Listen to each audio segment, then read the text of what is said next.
For today, tuturuan ko kayong mag-register sa PhilHealth Yakap program.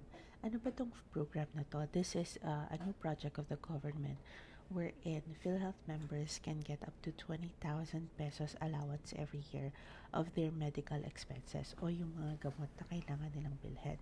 Madali lang to, kailangan mo lang siyang gawin through your eGov app or pumunta mismo sa any PhilHealth clinic para mag-register.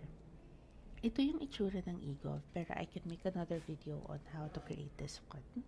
Ang gawin mo lang, pupunta ka sa PhilHealth icon within this app, click I agree, pagkatapos nun, dadalhin ka sa PhilHealth website. When you are in the PhilHealth website, pwede kang mag-continue sa account mo or just go ahead and click the Yakap icon on the lower right part of your screen. Pagkatapos, they will ask you to choose a Yakap package provider. Mas maganda kung yung pipiliin mo is just around your area. After nun, slide mo lang papunta sa right yung screen kasi nandun yung select option. And once you select the clinic, it will just load for a few minutes.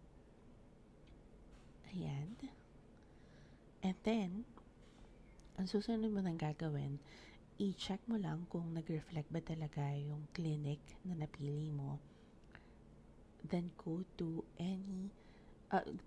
that clinic na napili mo, and you have to verify yourself. You have to check if you're eligible for this program. Well, hopefully, if you're an actual taxpayer and PhilHealth Premium payer, you have to be eligible to this one.